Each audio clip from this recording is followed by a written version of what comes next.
Muy buenas, os damos la bienvenida a Entre Líneas, empezamos. Cuando Mr. Aaron B. Otis, el ministro de América, compró Canterville Chase, todo el mundo le dijo que cometía una gran necedad, porque la finca estaba embrujada. Hasta el mismo Lord Canterville, como hombre de la más escrupulosa honradez, se creyó en el deber de participárselo a Mr. Otis, cuando llegaron a discutir las condiciones. Nosotros mismos, dijo Lord Canterville, nos hemos resistido en absoluto a vivir en ese sitio desde la época en que mi tía abuela, la duquesa de Bolton, tuvo un desmayo, del que nunca se repuso por completo, motivado por el espanto que experimentó al sentir que dos manos de esqueleto se posaban sobre sus hombros, estando vistiéndose para cenar. Me creo en el deber de decirle, Mr. Otis, que el fantasma ha sido visto por varios miembros de mi familia, que viven actualmente, así como por el rector de la parroquia, el reverendo Augusto Dampier, agregado del King's College, de Oxford. Después del trágico accidente ocurrido a la duquesa, ninguna de las doncellas quiso quedarse en casa, y Lady Canterville no pudo ya conciliar el sueño, a causa de los ruidos misteriosos que llegaban del corredor y de la biblioteca. Milord, respondió el ministro, adquiriré el inmueble y el fantasma, bajo inventario. Llego de un país moderno, en el que podemos tener todo cuanto el dinero es capaz de proporcionar. Y esos mozos nuestros, jóvenes y avispados, que recorren de parte a parte el viejo continente, que se llevan los mejores actores de ustedes, y sus mejores prima dames. Estoy seguro de que si queda todavía un verdadero fantasma en Europa vendrán a buscarlo enseguida para colocarlo en uno de nuestros museos públicos o para pasearle por los caminos como un fenómeno. El fantasma existe, me lo temo, dijo Lord Canterville, sonriendo, aunque quizás se resiste a las ofertas de los intrépidos empresarios de ustedes. Hace más de 3 siglos que se le conoce. Data, con precisión, de 1574, y no deja de mostrarse nunca cuando está a punto de ocurrir alguna defunción en la familia. Bah. Los médicos de cabecera hacen lo mismo, Lord Canterville. Amigo mío, un fantasma no puede existir, y no creo que las leyes de la naturaleza admitan excepciones en favor de la aristocracia inglesa. Realmente son ustedes muy naturales en América, dijo Lord Canterville, que no acababa de comprender la última observación de Mr. Otis. Ahora bien, si le gusta a usted tener un fantasma en casa, mejor que mejor. Acuérdese únicamente de que yo le previne. Algunas semanas después se cerró el trato, y a fines de estación el ministro y su familia emprendieron el viaje a Canterville. Mistress Otis, que con el nombre de Miss Lucrecia R. Tappan, de la calle West, había sido una ilustre beldad de Nueva York, era todavía una mujer guapísima, de edad regular, con unos ojos hermosos y un perfil soberbio. Muchas damas americanas, cuando abandonan su país natal, adoptan aires de persona atacada de una enfermedad crónica, y se figuran que eso es uno de los sellos de distinción de Europa, pero Mistress Otis no cayó nunca en ese error. Tenía una naturaleza magnífica y una abundancia extraordinaria de vitalidad.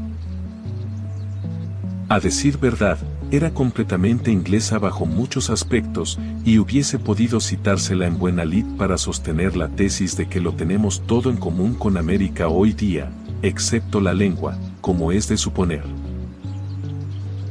Su hijo mayor, bautizado con el nombre de Washington por sus padres, en un momento de patriotismo que él no cesaba de lamentar, era un muchacho rubio, de bastante buena figura, que se había erigido en candidato a la diplomacia, dirigiendo un cotillón en el casino de Newport durante 3 temporadas seguidas, y aún en Londres pasaba por ser bailarín excepcional.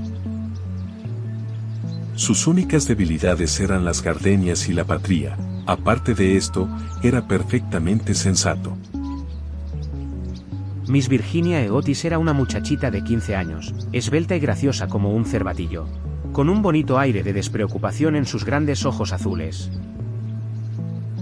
Era una amazona maravillosa, y sobre su poney derrotó una vez en carreras al viejo Lord Bilton, dando 2 veces la vuelta al parque, ganándole por caballo y medio, precisamente frente a la estatua de Aquiles, lo cual provocó un entusiasmo tan delirante en el joven duque de Cheshire, que la propuso acto continuo el matrimonio, y sus tutores tuvieron que expedirle aquella misma noche a Elton, bañado en lágrimas.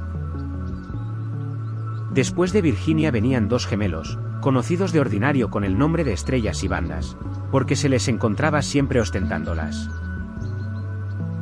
Eran unos niños encantadores, y, con el ministro, los únicos verdaderos republicanos de la familia.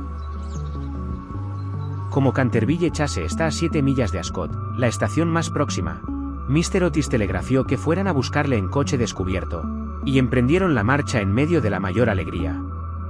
Era una noche encantadora de julio, en que el aire estaba aromado de olor a pinos. De cuando en cuando oíase a una paloma arrullándose con su voz más dulce, o entreveíase, entre la maraña y el frufru de los helechos, la pechuga de oro bruñido de algún faisán. Ligeras ardillas los espiaban desde lo alto de las hayas a su paso. Unos conejos corrían como exhalaciones a través de los matorrales o sobre los collados herbosos, levantando su rabo blanco. Sin embargo, no bien entraron en la avenida de Canterville Chase, el cielo se cubrió repentinamente de nubes. Un extraño silencio pareció invadir toda la atmósfera, una gran bandada de cornejas cruzó calladamente por encima de sus cabezas, y antes de que llegasen a la casa ya habían caído algunas gotas. En los escalones se hallaba para recibirles una vieja, pulcramente vestida de seda negra, con cofia y delantal blancos. Era Mistress Umney, el ama de gobierno que Mistress Ores, a vivos requerimientos de Lady Canterville, accedió a conservar en su puesto. Hizo una profunda reverencia a la familia cuando echaron pie a tierra, y dijo, con un singular acento de los buenos tiempos antiguos, les doy la bienvenida a Canterville Chase. La siguieron, atravesando un hermoso hall, de estilo Tudor, hasta la biblioteca, largo salón espacioso que terminaba en un ancho ventanal acristalado.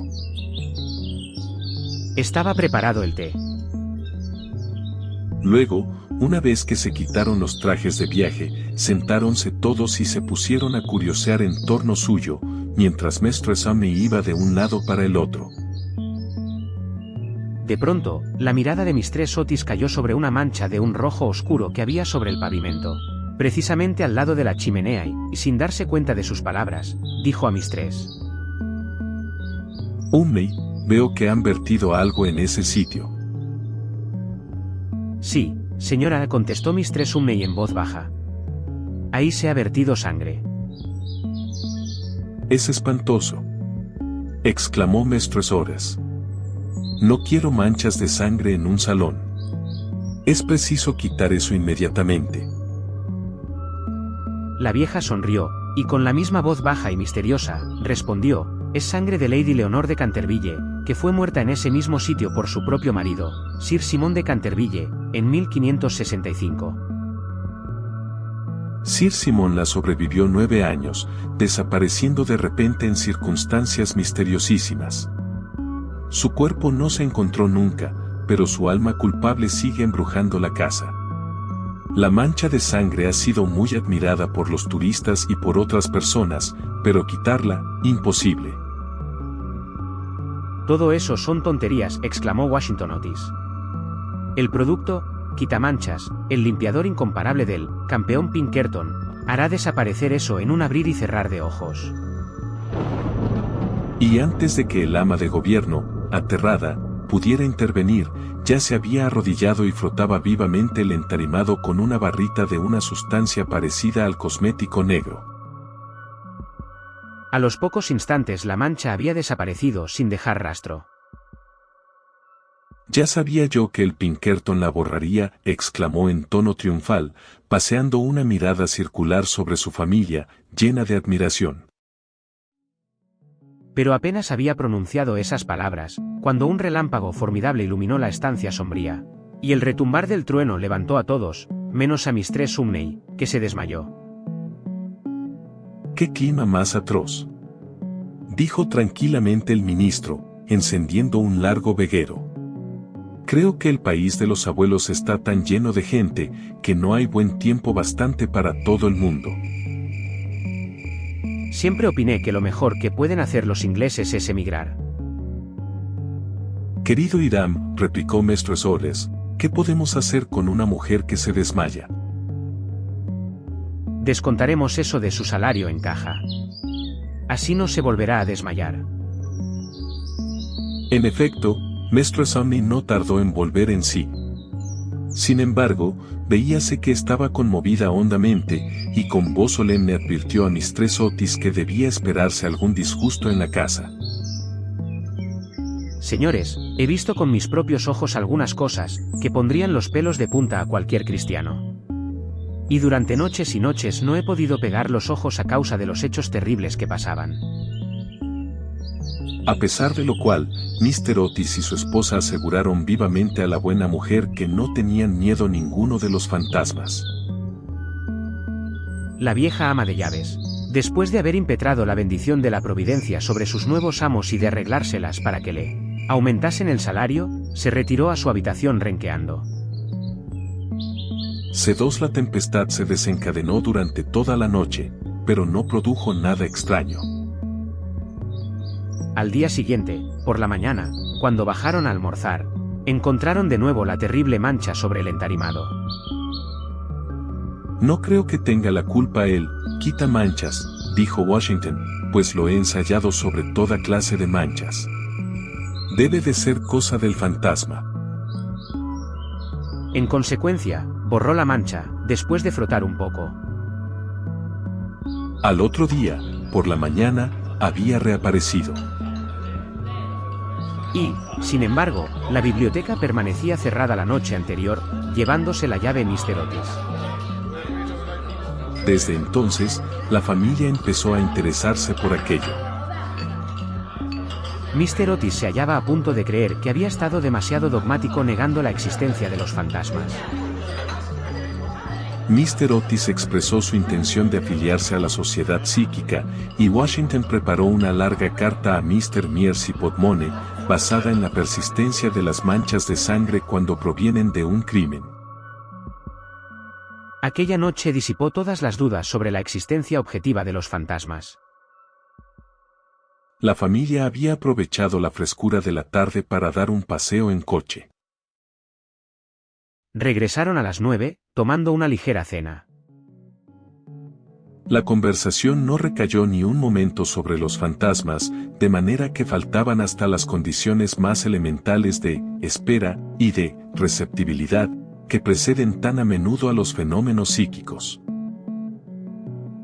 Los asuntos que discutieron, por lo que luego he sabido por Mistress Otis, fueron simplemente los habituales en la conversación de los americanos cultos que pertenecen a las clases elevadas, como, por ejemplo, la inmensa superioridad de Miss Janie Davenport sobre Sarah Bernhardt, como actriz, la dificultad para encontrar maíz verde, galletas de trigo sarraceno, aun en las mejores casas inglesas, la importancia de Boston en el desenvolvimiento del alma universal, las ventajas del sistema que consiste en anotar los equipajes de los viajeros, y la dulzura del acento neoyorquino, comparado con el dejo de Londres. No se trató para nada de lo sobrenatural, no se hizo ni la menor alusión indirecta a Sir Simón de Canterville. A las 11, la familia se retiró. A las 12:30 estaban apagadas todas las luces. Poco después, Mr. Otis se despertó con un ruido singular en el corredor, fuera de su habitación. Parecía un ruido de hierros viejos, y se acercaba cada vez más. Se levantó en el acto, encendió la luz y miró la hora. Era la 1 en punto. Mr. Otis estaba perfectamente tranquilo. Se tomó el pulso y no lo encontró nada alterado. El ruido extraño continuaba, al mismo tiempo que se oía claramente el sonar de unos pasos. Mr. Otis se puso las zapatillas, tomó un frasquito alargado de su tocador y abrió la puerta. Y vio frente a él, en el pálido claro de luna, a un viejo de aspecto terrible. Sus ojos parecían carbones encendidos. Una larga cabellera gris caía en mechones revueltos sobre sus hombros. Sus ropas, de corte anticuado, estaban manchadas y en jirones. De sus muñecas y de sus tobillos colgaban unas pesadas cadenas y unos grilletes herrumbrosos. Mi distinguido señor, dijo Mr. Otis, permítame que le ruegue vivamente que se engrase esas cadenas. Le he traído para ello una botella del engrasador Tamman Sol Levante. Dicen que una sola untura es eficacísima, y en la etiqueta hay varios certificados de nuestros teólogos más ilustres que dan fe de ello. Voy a dejársela aquí, al lado de las mecedoras, y tendré un verdadero placer en proporcionarle más, si así lo desea. Dicho lo cual, el ministro de los Estados Unidos dejó el frasquito sobre una mesa de mármol, cerró la puerta y se volvió a meter en la cama. El fantasma de Canterville permaneció algunos minutos inmóvil de indignación. Después, tiró, lleno de rabia, el frasquito contra el suelo encerado y huyó por el corredor, lanzando gruñidos cavernosos y despidiendo una extraña luz verde. Sin embargo, cuando llegaba a la gran escalera de roble, se abrió de repente una puerta. Aparecieron dos siluetas infantiles, vestidas de blanco, y una voluminosa almohada le rozó la cabeza. Evidentemente, no había tiempo que perder, así es que, utilizando como medio de fuga la cuarta dimensión del espacio, se desvaneció a través del estuco, y la casa recobró su tranquilidad. Llegado a un cuartito secreto del ala izquierda, se adosó a un rayo de luna para tomar aliento, y se puso a reflexionar para darse cuenta de su situación. Jamás en toda su brillante carrera, que duraba ya 300 años seguidos, fue injuriado tan groseramente. Se acordó de la duquesa viuda, en quien provocó una crisis de terror, estando mirándose al espejo, cubierta de brillantes y de encajes, de las 4 doncellas a quienes había enloquecido, produciéndoles convulsiones histéricas, solo con hacer las visajes entre las cortinas de una de las habitaciones destinadas a invitados, del rector de la parroquia, cuya vela apagó de un soplo cuando volvía el buen señor de la biblioteca a una hora avanzada, y que desde entonces se convirtió en mártir de toda clase de alteraciones nerviosas, de la vieja señora de Tremouillac, que, al despertarse a medianoche, le vio sentado en un sillón, al lado de la lumbre, en forma de esqueleto, entretenido en leer el diario que redactaba ella de su vida, y que de resultas de la impresión tuvo que guardar cama durante 6 meses, víctima de un ataque cerebral. Una vez curada se reconcilió con la Iglesia y rompió toda clase de relaciones con el señalado escéptico Monsieur de Voltaire.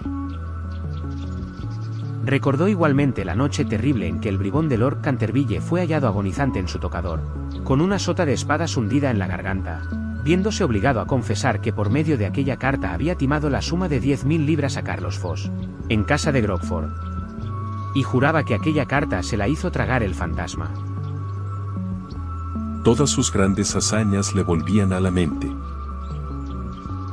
Vio desfilar al mayordomo que se levantó la tapa de los sesos por haber visto una mano verde tamborilear sobre los cristales, y la bella Lady Stephiel, condenada a llevar alrededor del cuello un collar de terciopelo negro para tapar la señal de 5 dedos, impresos como un hierro candente sobre su blanca piel, y que terminó por ahogarse en el vivero que había al extremo de la Avenida Real. Y, lleno del entusiasmo ególatra del verdadero artista, pasó revista a sus creaciones más célebres. Se dedicó una amarga sonrisa al evocar su última aparición en el papel de Rubén el Rojo, o El Rorro Estrangulado, subdebut en el Gibeon, el vampiro flaco del páramo de Bebley, y el furor que causó una tarde encantadora de junio solo con jugar a los bolos con sus propios huesos sobre el campo de hierba de Lantenis. ¿Y todo para qué? Para que unos miserables americanos le ofreciesen el engrasador marca Sol Levante y le tirasen almohadas a la cabeza. Era realmente intolerable. Además, la historia nos enseña que jamás fue tratado ningún fantasma de aquella manera. Llegó a la conclusión de que era preciso tomarse la revancha, y permaneció hasta el amanecer en actitud de profunda meditación. Capítulo 3. Cuando a la mañana siguiente el almuerzo reunió a la familia Otis, se discutió extensamente acerca del fantasma. El ministro de los Estados Unidos estaba, como era natural, un poco ofendido viendo que su ofrecimiento no había sido aceptado. No quisiera en modo alguno injuriar personalmente al fantasma, dijo, y reconozco que, Dada la larga duración de su estancia en la casa, no era nada cortés tirarle una almohada a la cabeza. Siento tener que decir que esta observación tan justa provocó una explosión de risa en los gemelos. Pero, por otro lado, prosiguió Mr. Otis, si se empeña, sin más ni más, en no hacer uso del engrasador marca Sol Levante, nos veremos precisados a quitarle las cadenas. No habría manera de dormir con todo ese ruido a la puerta de las alcobas. Pero, sin embargo, en el resto de la semana no fueron molestados. Lo único que les llamó la atención fue la reaparición continua de la mancha de sangre sobre el parquet de la biblioteca. Era realmente muy extraño, tanto más cuanto que Mestre Sores cerraba la puerta con llave por la noche, igual que las ventanas. Los cambios de color que sufría la mancha, comparables a los de un camaleón, produjeron asimismo frecuentes comentarios en la familia. Una mañana era de un rojo oscuro, casi violáceo, otras veces era vermellón, luego, de un púrpura espléndido, y un día, cuando bajaron a rezar, según los ritos sencillos de la libre Iglesia Episcopal Reformada de América, la encontraron de un hermoso verde esmeralda. Como era natural, estos cambios caleidoscópicos divirtieron grandemente a la reunión y hacíanse apuestas todas las noches con entera tranquilidad. La única persona que no tomó parte en la broma fue la joven Virginia. Por razones ignoradas, sentíase siempre impresionada ante la mancha de sangre, y estuvo a punto de llorar la mañana que apareció verde esmeralda. El fantasma hizo su aparición el domingo por la noche. Al poco tiempo de estar todos ellos acostados, les alarmó un enorme estrépito que se oyó en el hall.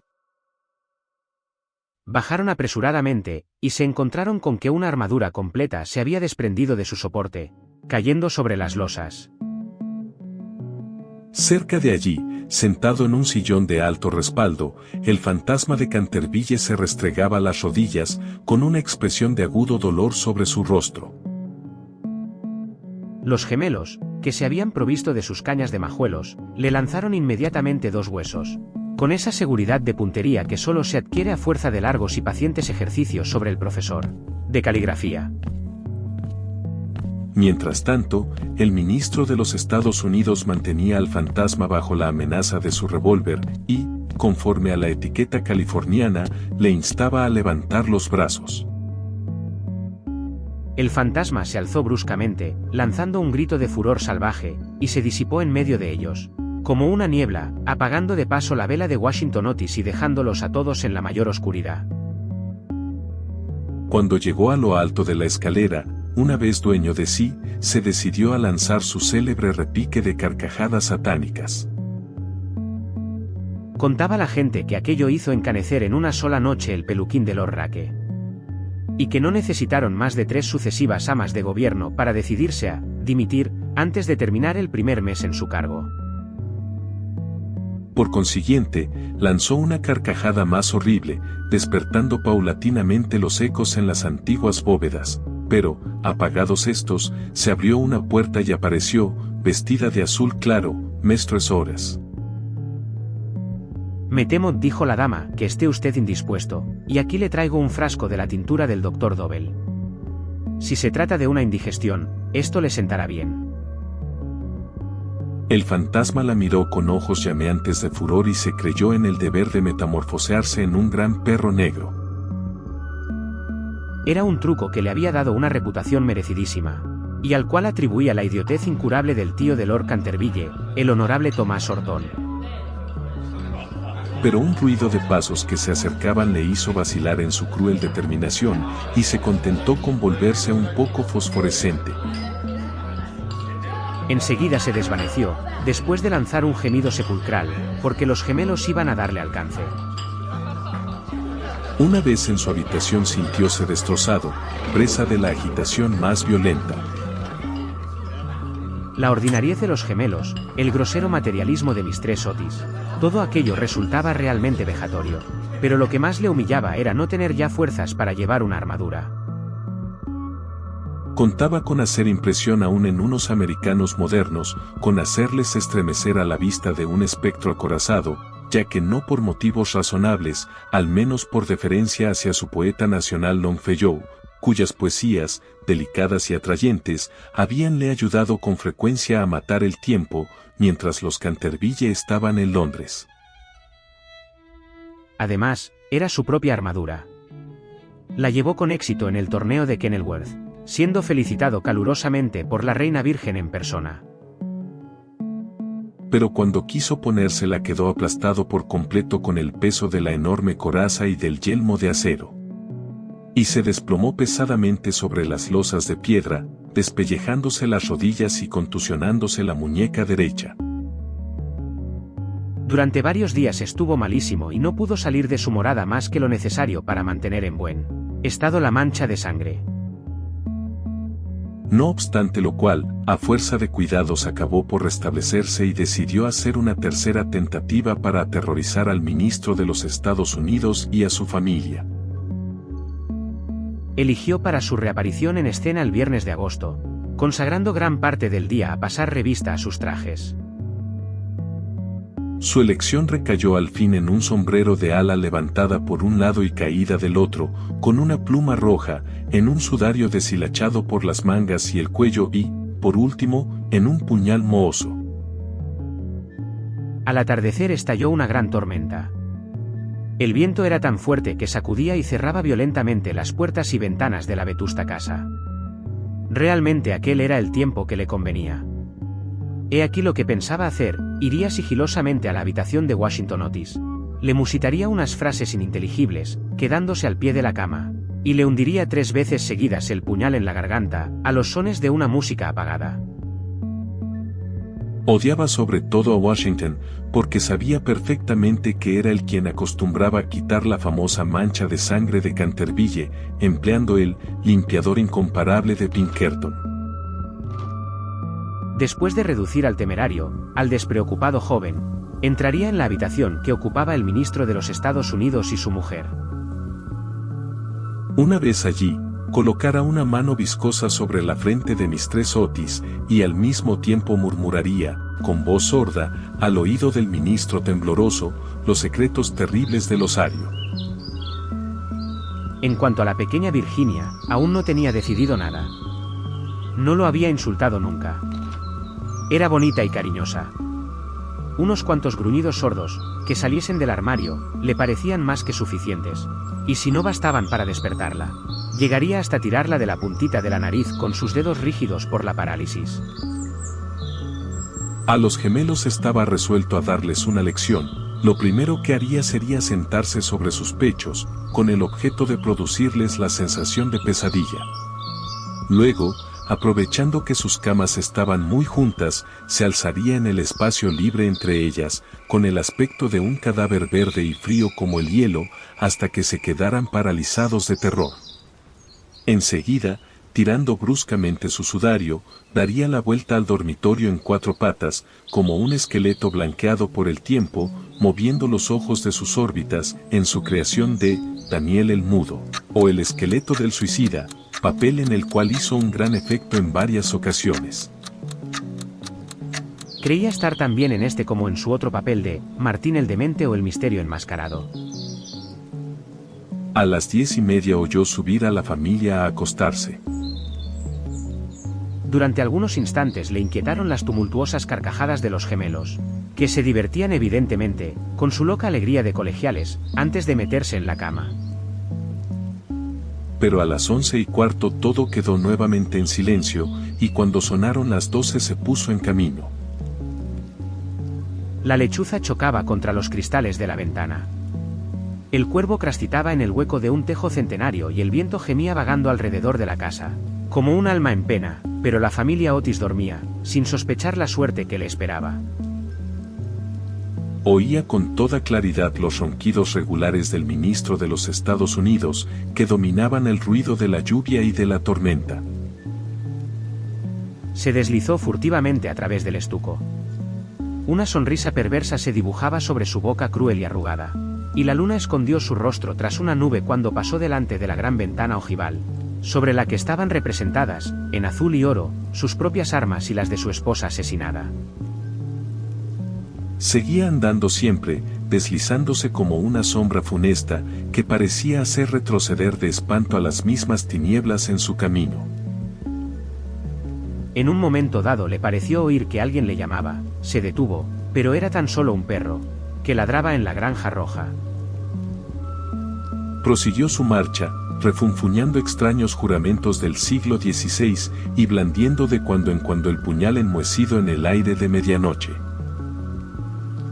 Por fin llegó a la esquina del pasillo que conducía a la habitación de Washington. Allí hizo una breve parada. El viento agitaba en torno de su cabeza sus largos mechones grises y ceñía en pliegues grotescos y fantásticos el horror indecible del fúnebre sudario. Sonó entonces el cuarto en el reloj. Comprendió que había llegado el momento. Se dedicó una risotada y dio la vuelta a la esquina. Pero apenas lo hizo retrocedió, lanzando un gemido lastimero de terror y escondiendo su cara lívida entre sus largas manos huesosas. Frente a él había un horrible espectro, inmóvil como una estatua, monstruoso como la pesadilla de un loco. La cabeza del espectro era pelada y reluciente, su faz, redonda, carnosa y blanca, una risa horrorosa parecía retorcer sus rasgos en una mueca eterna, por los ojos brotaba a oleadas una luz escarlata, la boca tenía el aspecto de un ancho pozo de fuego, y una vestidura horrible, como la de él, como la del mismo Simón, envolvía con su nieve silenciosa aquella forma gigantesca. Sobre el pecho tenía colgado un cartel con una inscripción en caracteres extraños y antiguos. Quizá era un rótulo infamante, donde estaban escritos delitos espantosos, una terrible lista de crímenes. Tenía, por último, en su mano derecha una cimitarra de acero resplandeciente. Como no había visto nunca fantasmas hasta aquel día, sintió un pánico terrible, y, después de lanzar a toda prisa una segunda mirada sobre el monstruo atroz, regresó a su habitación, trompicando en el sudario que le envolvía. Cruzó la galería corriendo, y acabó por dejar caer el puñal enmohecido en las botas de montar del ministro, donde lo encontró el mayordomo al día siguiente. Una vez refugiado en su retiro, se desplomó sobre un reducido catre de tijera, tapándose la cabeza con las sábanas. Pero, al cabo de un momento, el valor indomable de los antiguos Cantervilles se despertó en él y tomó la resolución de hablar al otro fantasma en cuanto amaneciese. Por consiguiente, no bien el alba plateó las colinas con su contacto, volvió al sitio en que había visto por primera vez al horroroso fantasma. Pensaba que, después de todo, dos fantasmas valían más que uno solo, y que con ayuda de su nuevo amigo podría contender victoriosamente con los gemelos. Pero cuando llegó al sitio hallóse en presencia de un espectáculo terrible. Sucedíale algo indudablemente al espectro, porque la luz había desaparecido por completo de sus órbitas. La cimitarra centelleante se había caído de su mano y estaba recostado sobre la pared en una actitud forzada e incómoda. Simón se precipitó hacia adelante y lo cogió en sus brazos, pero cuál no sería su terror viendo despegarse la cabeza y rodar por el suelo, mientras el cuerpo tomaba la posición supina, y notó que abrazaba una cortina blanca de lienzo grueso y que yacían a sus pies una escoba, un machete de cocina y una calabaza vacía. Sin poder comprender aquella curiosa transformación, cogió con mano febril el cartel, leyendo a la claridad grisácea de la mañana estas palabras terribles. Aquí el fantasma Otis, el único espíritu. Auténtico, y verdadero, desconfiad de las imitaciones. Todos los demás están falsificados. Y la entera verdad se le apareció como un relámpago.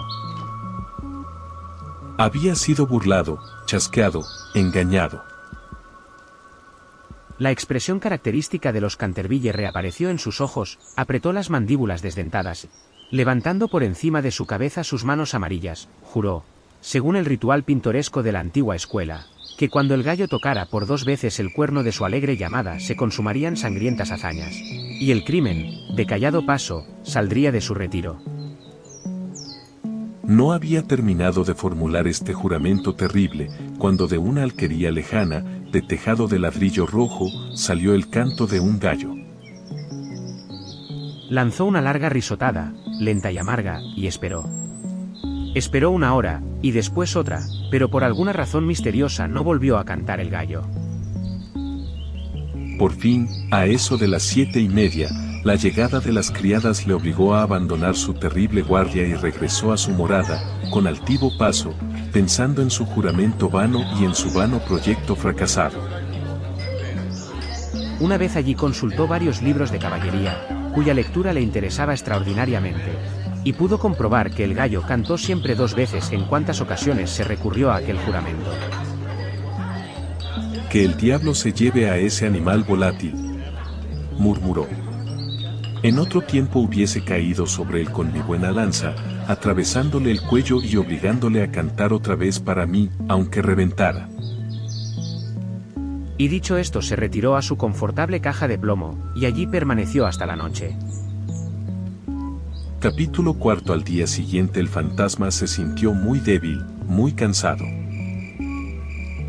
Las terribles emociones de las 4 últimas semanas empezaban a producir su efecto. Tenía el sistema nervioso completamente alterado, y temblaba al más ligero ruido.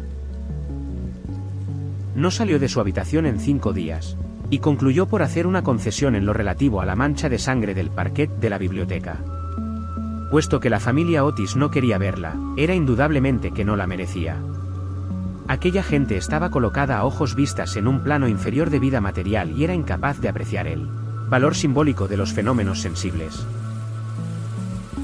La cuestión de las apariciones de fantasmas y el desenvolvimiento de los cuerpos astrales era realmente para ellos cosa desconocida e indiscutiblemente fuera de su alcance.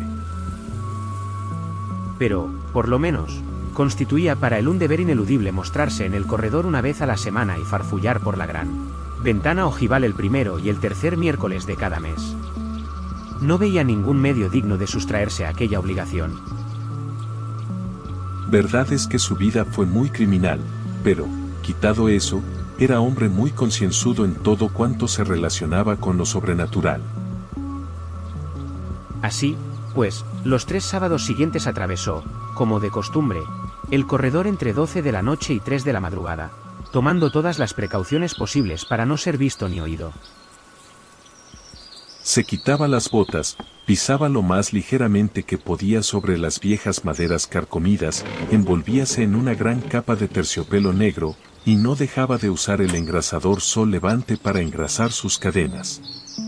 Me veo precisado a reconocer que solo después de muchas vacilaciones se decidió a adoptar este último medio de protección. Pero, al fin, una noche, mientras cenaba la familia, se deslizó en el dormitorio de Mistress Otis y se llevó el frasquito.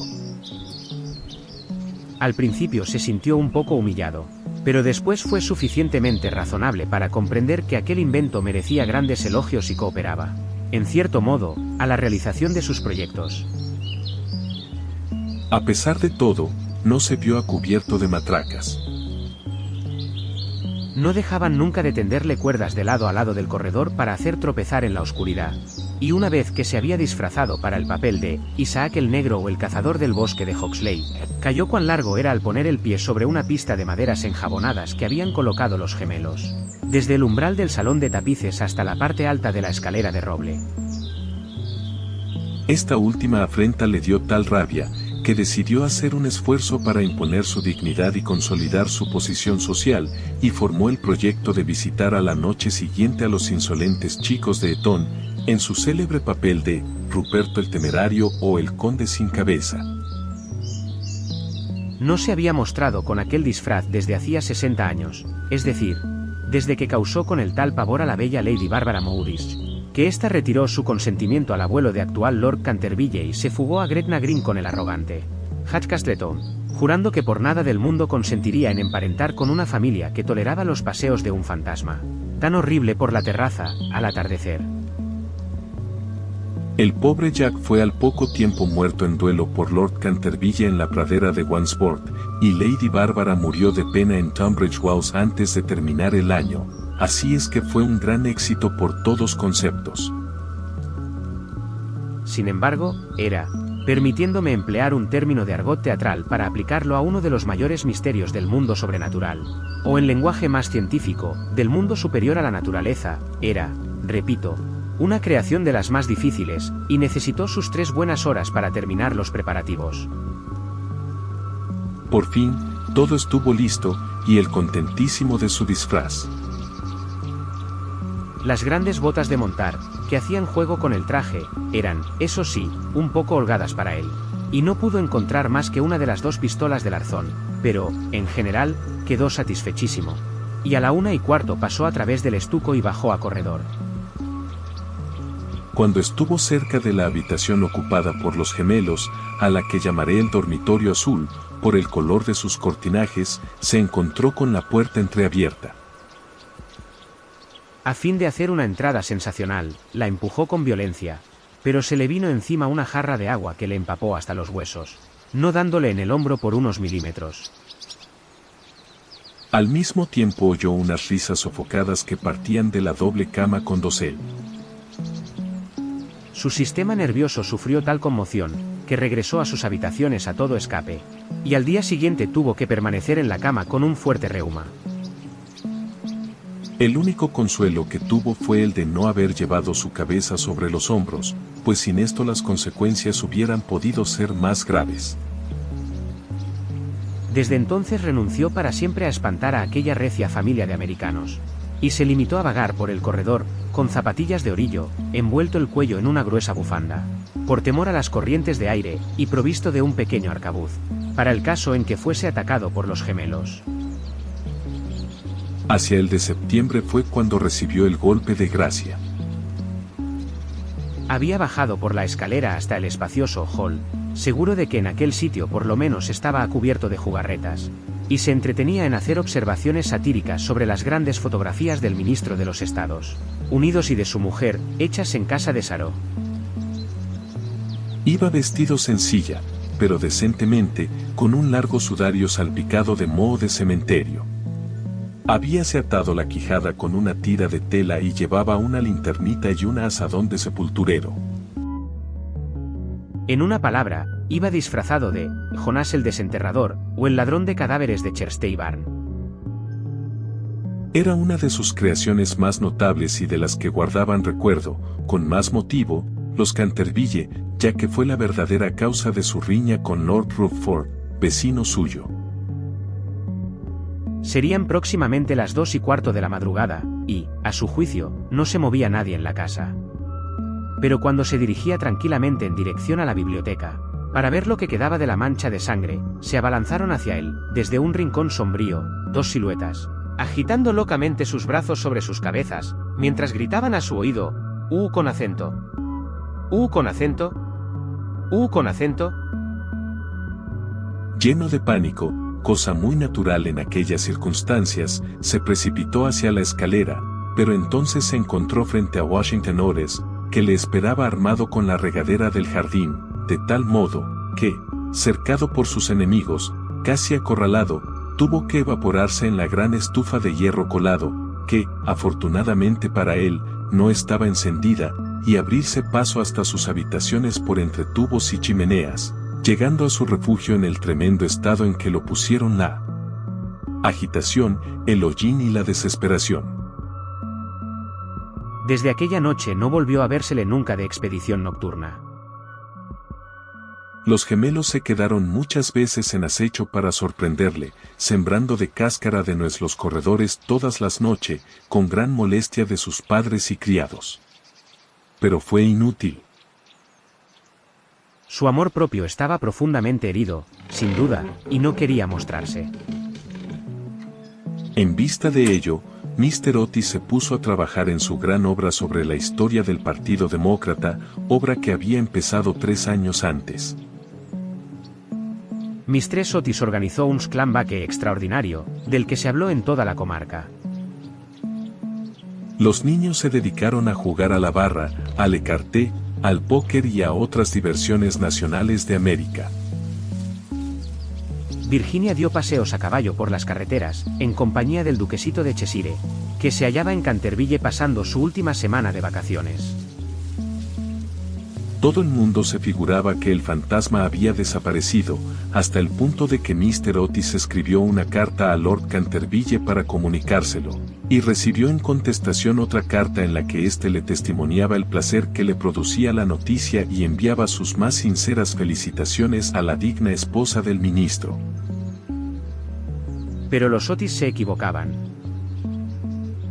El fantasma seguía en la casa y, aunque se hallaba muy delicado, no estaba dispuesto a retirarse, sobre todo después de saber que figuraba entre los invitados el duquesito de Cheshire, cuyo tío, Lord Francis Stelton, apostó una vez con el coronel Carbury a que jugaría a los dados con el fantasma de Canterville. A la mañana siguiente se encontraron a Lord Stilton tendido sobre el suelo del salón de juego en un estado de parálisis tal que, a pesar de la edad avanzada que alcanzó, no pudo ya nunca pronunciar más palabras que estas. 6 doble. Esta historia era muy conocida en un tiempo, aunque, en atención a los sentimientos de dos familias nobles, se hiciera todo lo posible por ocultarla, y existe un relato detallado de todo lo referente a ella en el tomo 3 de las memorias de Lord Dudley sobre el príncipe regente y sus amigos. Desde entonces, el fantasma deseaba vivamente probar que no había perdido su influencia sobre los Stilton, con los que además estaba emparentado por matrimonio, pues una prima suya se casó en segundas nupcias con el señor Bulkeley, del que descienden en línea directa, como todo el mundo sabe, los duques de Cheshire. Por consiguiente, hizo sus preparativos para mostrarse al pequeño enamorado de Virginia en su famoso papel de fraile vampiro o el benedictino desangrado. Era un espectáculo espantoso, que cuando la vieja Lady Starbury se lo vio representar, es decir en víspera del año nuevo empezó a lanzar chillidos agudos, que tuvieron por resultado un fuerte ataque de apoplejía y su fallecimiento al cabo de 3 días, no sin que desheredara antes a los Canterville y legase todo su dinero a su farmacéutico en Londres. Pero, a última hora, el terror que le inspiraban los gemelos le retuvo en su habitación, y el duquesito durmió tranquilo en el gran lecho con dosel coronado de plumas del dormitorio real, soñando con Virginia. Capítulo 5. Virginia y su adorador de cabello rizado dieron, unos días después, un paseo a caballo por los prados de Brockley, paseo en el que ella desgarró su vestido de amazona al saltar un seto, de tal manera que, de vuelta a su casa, entró por la escalera de detrás para que no la viesen. Al pasar corriendo por delante de la puerta del salón de tapices, que estaba abierta de par en par, le pareció ver a alguien dentro. Pensó que sería la doncella de su madre, que iba con frecuencia a trabajar a esa habitación. Asomó la cabeza para encargarle que le cosiese el vestido. Pero, con gran sorpresa suya, quien allí estaba era el fantasma de Canterville en persona. Habíase acomodado ante la ventana, contemplando el oro llameante de los árboles amarillentos que revoloteaban por el aire, las hojas enrojecidas que bailaban locamente a lo largo de la gran avenida. Tenía la cabeza apoyada en una mano, y toda su actitud revelaba el desaliento más profundo. Realmente presentaba un aspecto tan abrumado, tan abatido, que la pequeña Virginia, en vez de ceder a su primer impulso, que fue echar a correr a encerrarse en su cuarto, se sintió llena de compasión y tomó el partido de ir a consolarle. Tenía la muchacha un paso tan ligero y él una melancolía tan honda, que no se dio cuenta de su presencia hasta que le habló.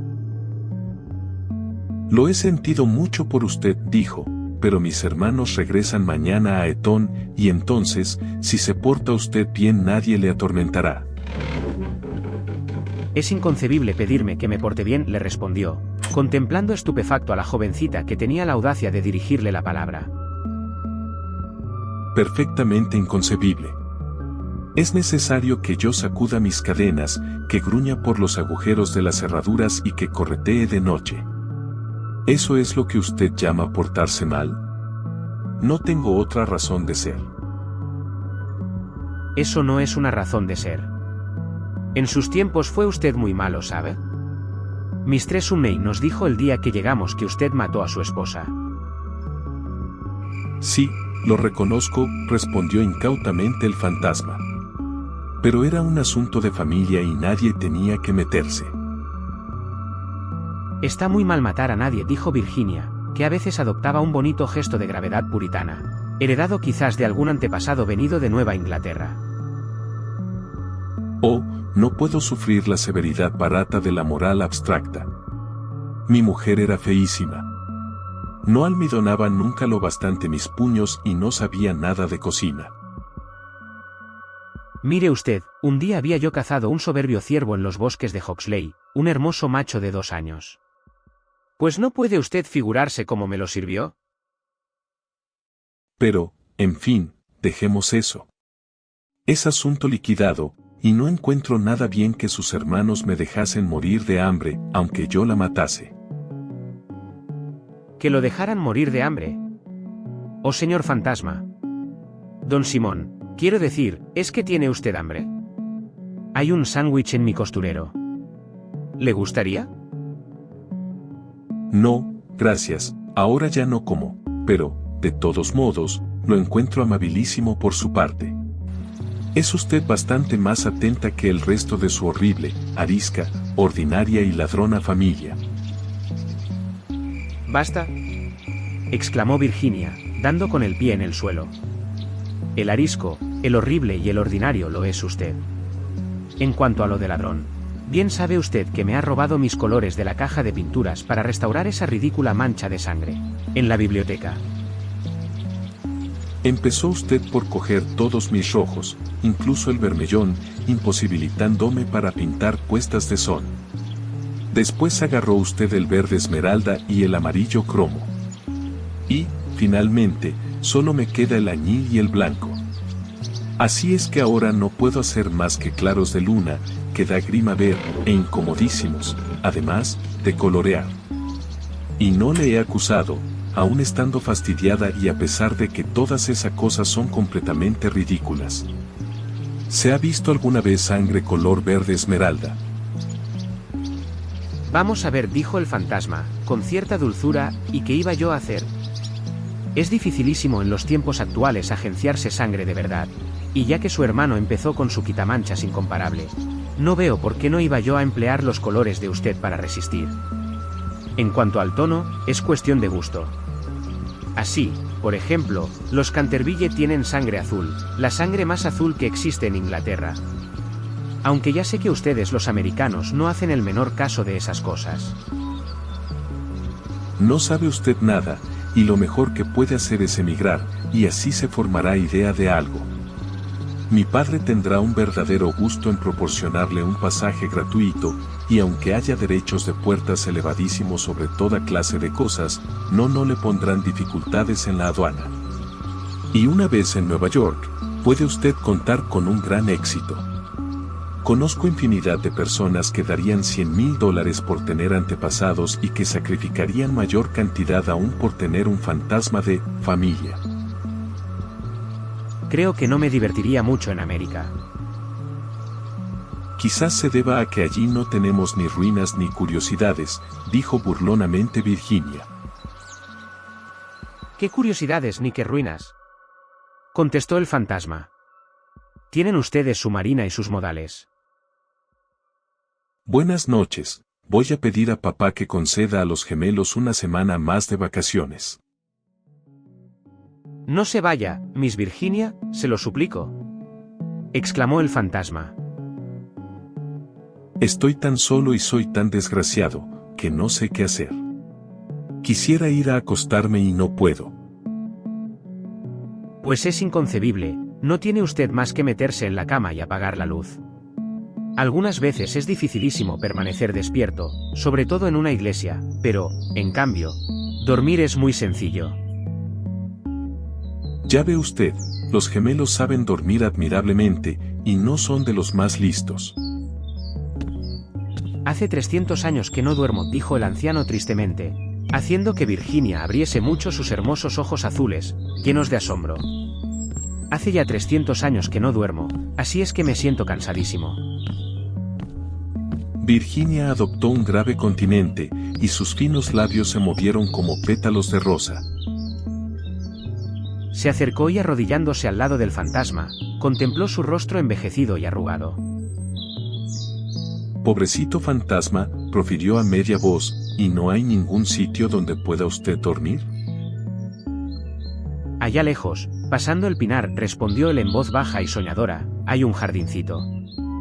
La hierba crece en él alta y espesa, allí pueden verse las grandes estrellas blancas de la cicuta, allí el ruiseñor canta toda la noche.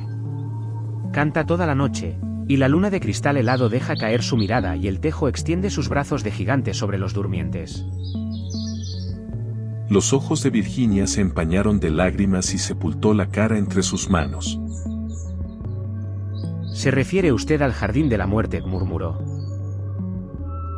Sí, de la muerte, que debe ser hermosa. Descansar en la blanda tierra oscura, mientras las hierbas se balancean encima de nuestra cabeza, y escuchar el silencio. No tener ni ayer ni mañana. Olvidarse del tiempo y de la vida, morir en paz. Usted puede ayudarme, usted puede abrirme de par en par las puertas de la muerte. Porque el amor le acompaña a usted siempre, y el amor es más fuerte que la muerte. Virginia tembló. Un estremecimiento helado recorrió todo su ser, y durante unos instantes hubo un gran silencio. Parecíale vivir un sueño terrible. Entonces el fantasma habló de nuevo con una voz que resonaba como los suspiros del viento. ¿Ha leído usted alguna vez la antigua profecía que hay sobre las vidrieras de la biblioteca? Oh, muchas veces, exclamó la muchacha levantando los ojos. La conozco muy bien. Está pintada con unas curiosas letras doradas y se lee con dificultad. No tiene más que estos 6 versos. Cuando una joven rubia logre hacer brotar una oración de los labios del pecador, cuando el almendro estéril de fruto y una niña deje correr su llanto, entonces, toda la casa recobrará la tranquilidad y volverá la paz a Canterville. Pero no sé lo que significan.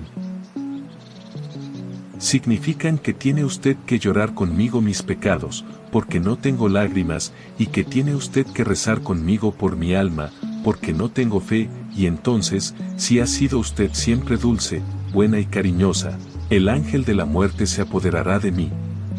Verá usted seres terribles en las tinieblas y voces funestas murmurarán en sus oídos, pero no podrán hacerle ningún daño, porque contra la pureza de una niña no pueden nada las potencias infernales. Virginia no contestó, y el fantasma retorcíase las manos en la violencia de su desesperación, sin dejar de mirar la rubia cabeza inclinada. De pronto se irguió la joven, muy pálida, con un fulgor en los ojos. No tengo miedo, dijo con voz firme, y rogaré al ángel que se apiade de usted. Levantóse el fantasma de su asiento lanzando un débil grito de alegría, cogió la blonda cabeza entre sus manos, con una gentileza que recordaba los tiempos pasados, y la besó. Sus dedos estaban fríos como hielo y sus labios abrasaban como el fuego, pero Virginia no flaqueó. Después la hizo atravesar la estancia sombría. Sobre el tapiz, de un verde apagado, estaban bordados unos pequeños cazadores. Soplaban en sus cuerpos adornados de flecos y con sus lindas manos hacíanle gestos de que retrocediese. Vuelve sobre tus pasos, Virginia. Vete, vete, gritaban. Pero el fantasma le apretaba en aquel momento la mano con más fuerza, y ella cerró los ojos para no verlos. Horribles animales de colas de lagarto y de ojazos saltones parpadearon maliciosamente en las esquinas de la chimenea, mientras le decían en voz baja, «Ten cuidado, Virginia, ten cuidado. Podríamos no volver a verte». Pero el fantasma apresuró el paso y Virginia no oyó nada. Cuando llegaron al extremo de la estancia, el viejo se detuvo, murmurando unas palabras que ella no comprendió. Volvió Virginia a abrir los ojos y vio disiparse el muro lentamente, como una neblina, y abrirse ante ella una negra caverna. Un áspero y helado viento les azotó, sintiendo la muchacha que la tiraban del vestido. «Deprisa, deprisa», le gritó el fantasma, «o será demasiado tarde». Y en el mismo momento, el muro se cerró de nuevo detrás de ellos y el salón de tapices quedó desierto. Capítulo sexto. 10 minutos después sonó la campana para el té y Virginia no bajó. Mistress Otis envió a uno de los criados a buscarla. No tardó en volver, diciendo que no había podido descubrir a Miss Virginia por ninguna parte. Como la muchacha tenía la costumbre de ir todas las tardes al jardín a recoger flores para la cena, Mistress Otis no se inquietó lo más leve. Pero sonaron las 6 y Virginia no aparecía. Entonces su madre se sintió seriamente intranquila y envió a sus hijos en su busca, mientras ella y su marido recorrían todas las habitaciones de la casa. A las 6:30 volvieron los gemelos, diciendo que no habían encontrado huellas de su hermana por parte alguna. Entonces se conmovieron todos extraordinariamente, y nadie sabía qué hacer, cuando Mr. Otis recordó de repente que pocos días antes habían permitido acampar en el parque de una tribu de gitanos. Así es que salió inmediatamente para Blackfell Hollow, acompañado de su hijo mayor y de 2 de sus criados de la granja. El duquesito de Cheshire, completamente loco de inquietud, rogó con insistencia a Mr. Otis que lo dejase acompañarle, mas este se negó temiendo algún jaleo. Pero cuando llegó al sitio en cuestión vio que los gitanos se habían marchado. Se dieron prisa a huir, sin duda alguna, pues el fuego ardía todavía y quedaban platos sobre la hierba. Después de mandar a Washington y a los 2 hombres que registrasen los alrededores, se apresuró a regresar y envió telegramas a todos los inspectores de policía del condado, rogándoles buscasen a una joven raptada por unos vagabundos o gitanos. Luego hizo que le trajeran su caballo, y después de insistir para que su mujer y sus 3 hijos se sentaran a la mesa, partió con un Groms por el camino de Ascot. Había recorrido apenas 2 millas, cuando oyó un galope a su espalda. Se volvió, viendo al duquesito que llegaba en su poney, con la cara sofocada y la cabeza descubierta. Lo siento muchísimo, le dijo el joven con voz entrecortada, pero me es imposible comer mientras Virginia no aparezca. Se lo ruego, no se enfade conmigo. Si nos hubiera permitido casarnos el año último, no habría pasado esto nunca. No me rechaza usted, ¿verdad? No puedo ni quiero irme. El ministro no pudo menos que dirigir una sonrisa a aquel mozo guapo y atolondrado, conmovidísimo ante la abnegación que mostraba por Virginia. Inclinándose sobre su caballo, le acarició los hombros bondadosamente, y le dijo, pues bien, Cecil, ya que insiste usted en venir, no me queda más remedio que admitirle en mi compañía, pero, eso sí, tengo que comprarle un sombrero en Ascot. ¡Al diablo sombreros! Lo que quiero es Virginia, exclamó el duquesito, riendo. Y acto seguido galoparon hasta la estación. Una vez allí, Mr. Otis preguntó al jefe si no habían visto en el andén de salida a una joven cuyas señas correspondiesen con las de Virginia, pero no averiguó nada sobre ella. No obstante lo cual, el jefe de la estación expidió telegramas a las estaciones del trayecto, ascendentes y descendentes, y le prometió ejercer una vigilancia minuciosa. Enseguida, después de comprar un sombrero para el duquesito en una tienda de novedades que se disponía a cerrar, Mr. Otis cabalgó hasta Besley, pueblo situado 4 millas más allá, y que, según le dijeron, era muy frecuentado por los gitanos. Hicieron levantarse al guarda rural, pero no pudieron conseguir ningún dato de él. Así es que, después de atravesar la plaza, los 2 jinetes tomaron otra vez el camino de casa, llegando a Canterville a eso de las 11, rendidos de cansancio y con el corazón desgarrado por la inquietud. Se encontraron allí con Washington y los gemelos, esperándolos a la puerta con linternas, porque la avenida estaba muy oscura. No se había descubierto la menor señal de Virginia. Los gitanos fueron alcanzados en el prado de Brockley, pero no estaba la joven entre ellos. Explicaron la prisa de su marcha, diciendo que habían equivocado el día en que debía celebrarse la feria de Chorlton y que el temor de llegar demasiado tarde les obligó a darse prisa. Además, parecieron desconsolados por la desaparición de Virginia, pues estaban agradecidísimos a Mr. Otis por haberles permitido acampar en su parque.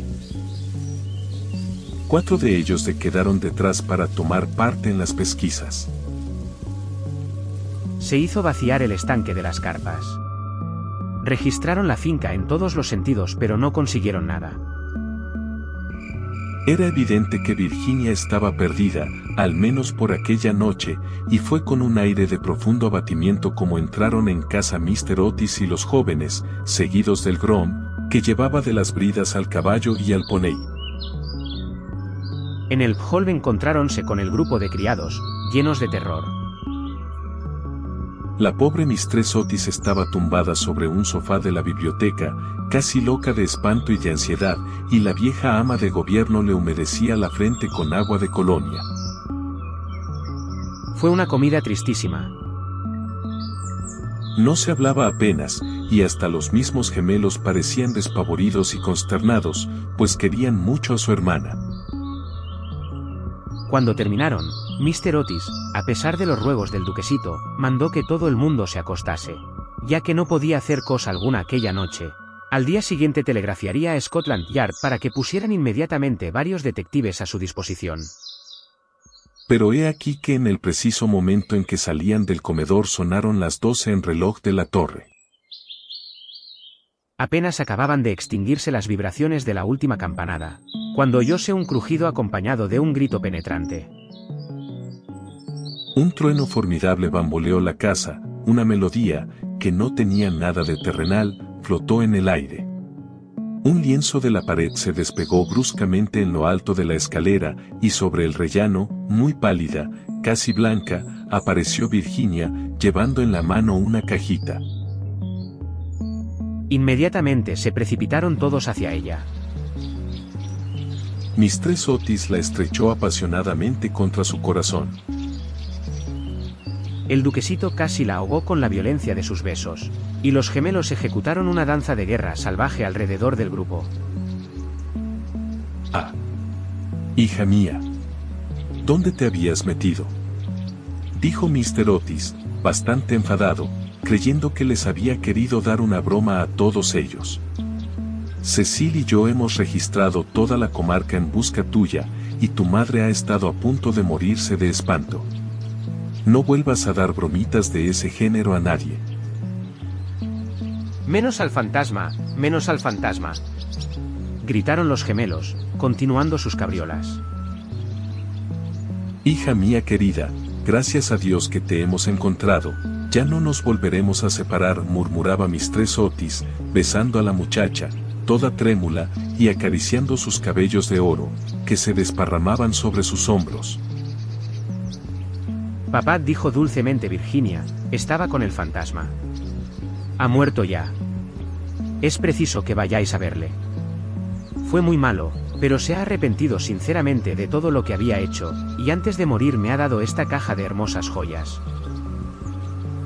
Toda la familia la contempló muda y aterrada, pero ella tenía un aire muy solemne y muy serio. Enseguida, dando media vuelta, les precedió a través del hueco de la pared y bajaron a un corredor secreto. Washington lo seguía llevando una vela encendida, que cogió de la mesa. Por fin, llegaron a una gran puerta de roble erizada de recios clavos. Virginia la tocó, y entonces la puerta giró sobre sus goznes enormes y se hallaron en una habitación estrecha y baja, con el techo abovedado, y que tenía una ventanita. Junto a una gran argolla de hierro empotrada en el muro, con la cual estaba encadenado, veíase un largo esqueleto, extendido cuán largo era sobre las losas. Parecía estirar sus dedos descarnados, como intentando llegar a un plato y a un cántaro, de forma antigua, colocados de tal forma que no pudiese alcanzarlos. El cántaro había estado lleno de agua, indudablemente, pues tenía su interior tapizado de moho verde. Sobre el plato no quedaba más que un montón de polvo. Virginia se arrodilló junto al esqueleto y, uniendo sus manitas, se puso a rezar en silencio, mientras la familia contemplaba con asombro la horrible tragedia cuyo secreto acababa de ser revelado. Atiza, exclamó de pronto uno de los gemelos, que había ido a mirar por la ventanita, queriendo adivinar de qué lado del edificio caía aquella habitación. Atiza. El antiguo almendro, que estaba seco, ha florecido. Se ven admirablemente las hojas a la luz de la luna. Dios le ha perdonado, dijo gravemente Virginia, levantándose. Y un magnífico resplandor parecía iluminar su rostro. Eres un ángel, exclamó el duquesito, ciñéndole el cuello con sus brazos y besándola. Capítulo 7. 4 días después de estos curiosos sucesos, a eso de las 11 de la noche, salía un fúnebre cortejo de Canterville House. El carro iba arrastrado por 8 caballos negros, cada uno de los cuales llevaba adornada la cabeza con un gran penacho de plumas de avestruz, que se balanceaban. La caja, de plomo, iba cubierta con un rico paño de púrpura, sobre el cual estaban bordadas en oro las armas de los Canterville. A cada lado del carro y de los coches marchaban los criados llevando antorchas encendidas. Toda aquella comitiva tenía un aspecto grandioso e impresionante. Lord Canterville presidía el duelo, había venido del país de Gales expresamente para asistir al entierro y ocupaba el primer coche, con la pequeña Virginia. Después iban el ministro de los Estados Unidos y su esposa, y detrás, Washington y los 2 muchachos. En el último coche iba Maestre Sumney. Todo el mundo convino en que, después de haber sido atemorizada por el fantasma, por espacio de más de 50 años, tenía realmente derecho de verle desaparecer para siempre. Cavaron una profunda fosa en un rincón del cementerio, precisamente bajo el tejo centenario, y dijo las últimas oraciones, del modo más patético, el reverendo Augusto Dampier. Luego, al bajar la caja a la fosa, Virginia se adelantó, colocando encima de ella una gran cruz hecha con flores de almendro, blancas y rojas. En aquel momento salió la luna de detrás de una nube e inundó el cementerio con sus silenciosas oleadas de plata. Y de un bosquecillo cercano se elevó el canto de un ruiseñor. Virginia recordó la descripción que le hizo el fantasma del jardín de la muerte, sus ojos se llenaron de lágrimas y apenas pronunció una palabra durante el regreso. A la mañana siguiente, antes que Lord Canterville partiese para la ciudad, Mistress Otis conferenció con él respecto de las joyas entregadas por el fantasma a Virginia. Eran soberbias, magníficas. Había, sobre todo, un collar de rubíes, en una antigua montura veneciana, que era un espléndido trabajo del siglo XVI, y el conjunto representaba tal cantidad que Mr. Otis sentía vivos escrúpulos en permitir a su hija que se quedase con ellas. Milord, dijo el ministro, sé que en este país se aplica la mano muerta lo mismo a los objetos menudos que a las tierras, y es evidente, evidentísimo para mí, que estas joyas deben quedar en poder de usted como legado de familia. Le ruego, por tanto, que consienta en llevárselas a Londres, considerándolas simplemente como una parte de su herencia que le fuera restituida en circunstancias extraordinarias. En cuanto a mi hija, no es más que una chiquilla, y hasta hoy, me complace decirlo, siente poco interés por estas futilezas de lujo superfluo. He sabido igualmente por Mestres Ores, cuya autoridad no es despreciable en cosas de arte, dicho sea de paso, pues ha tenido la suerte de pasar varios inviernos en Boston, siendo muchacha, que esas piedras preciosas tienen un gran valor monetario, y que si se pusieran en venta producirían una bonita suma. En estas circunstancias, Lord Canterville, reconocerá usted, indudablemente, que no puedo permitir que queden en manos de ningún miembro de la familia. Además de que todos esos bibelots y todos esos juguetes, por muy apreciados y necesitados que sean a la dignidad de la aristocracia británica, estarían fuera de lugar entre personas educadas según los severos principios, pudiera decirse, de la sencillez republicana. Quizá me atrevería a asegurar que Virginia tiene gran interés en que la deje usted la cajita que encierra esas joyas, en recuerdo de las locuras y el infortunio del antepasado. Y como esa caja está muy vieja y, por consiguiente, deterioradísima, quizá encuentre usted razonable acoger favorablemente su petición. En cuanto a mí, confieso que me sorprende grandemente ver a uno de mis hijos demostrar interés por una cosa de la Edad Media, y la única explicación que le encuentro es que Virginia nació en un barrio de Londres, al poco tiempo de regresar Mistress Otis de una excursión a Atenas. Lord Canterville escuchó imperturbable el discurso del digno ministro, atusándose de cuando en cuando su bigote gris, para ocultar una sonrisa involuntaria. Una vez que hubo terminado Mr. Otis, le estrechó cordialmente la mano, y contestó: mi querido amigo, su encantadora hijita ha prestado un servicio importantísimo a mi desgraciado antecesor. Mi familia y yo la estamos reconocidísimos por su maravilloso valor y por la sangre fría que ha demostrado. Las joyas le pertenecen, sin duda alguna, y creo, a fe mía, que si tuviese yo la suficiente insensibilidad para quitárselas, el viejo tunante saldría de su tumba al cabo de 15 días para infernarme la vida. En cuanto a que sean joyas de familia, no podrían serlo sino después de estar especificadas como tales en un testamento, en forma legal, y la existencia de estas joyas permaneció siempre ignorada. Le aseguro que son tan mías como de su mayordomo.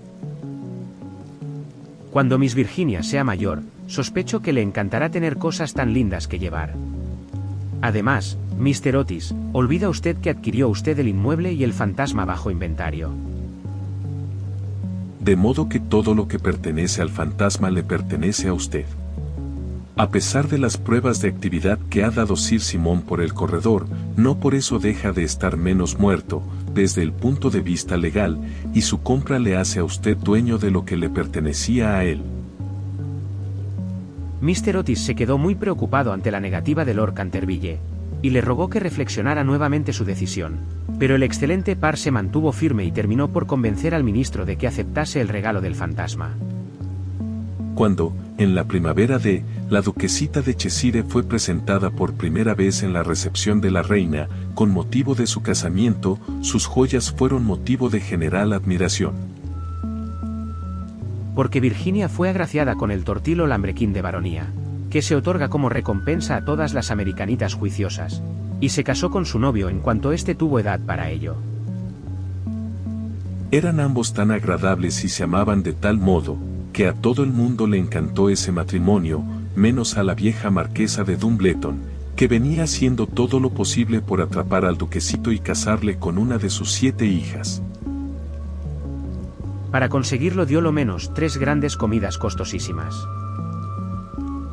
Cosa rara, Mr. Otis sentía una gran simpatía personal por el duquesito, pero teóricamente era enemigo del particularismo y, según sus propias palabras, era de temer que, entre las influencias debilitantes de una aristocracia ávida de placer, fueran olvidados por Virginia los verdaderos principios de la sencillez republicana.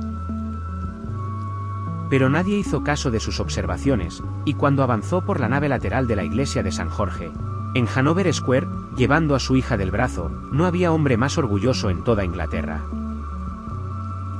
Después de la luna de miel, el duque y la duquesa regresaron a Canterville Chase, y al día siguiente de su llegada, por la tarde, fueron a dar una vuelta por el cementerio solitario próximo al Pinar. Al principio le preocupó mucho lo relativo a la inscripción que debía grabarse sobre la losa fúnebre de Sir Simon, pero concluyeron por decidir que se pondrían simplemente las iniciales del viejo gentilhombre y los versos, escritos en la ventana de la biblioteca. La duquesa llevaba unas rosas magníficas que desparramó sobre la tumba. Después de permanecer allí un rato, pasaron por las ruinas del claustro de la antigua abadía. La duquesa se sentó sobre una columna caída, mientras su marido, recostado a sus pies y fumando un cigarrillo, contemplaba sus lindos ojos. De pronto tiró el cigarrillo y, tomándole una mano, le dijo: Virginia, una mujer no debe tener secretos con su marido. Y no los tengo, querido Cecil. Si los tienes, respondió sonriendo. No me has dicho nunca lo que sucedió mientras estuviste encerrada con el fantasma. Ni se lo he dicho a nadie, replicó gravemente Virginia. Ya lo sé, pero bien me lo podrías decir a mí. Cecil, te ruego que no me lo preguntes. No puedo realmente decírtelo. Pobre Sir Simon. Le debo mucho. Sí, no te rías, Cecil. Le debo mucho realmente. Me hizo ver lo que es la vida, lo que significa la muerte y por qué el amor es más fuerte que la muerte. El duque se levantó para besar amorosamente a su mujer. Puedes guardar tu secreto mientras yo posea tu corazón, dijo a media voz. Siempre fue tuyo. Y se lo dirás algún día a nuestros hijos, ¿verdad? Virginia se ruborizó. G. D. Gracias por escuchar este fabuloso libro con nosotros. Si te interesa, déjanos un comentario, y si te ha gustado, ya sabes, suscríbete que nos ayuda mucho. Gracias, hasta la próxima.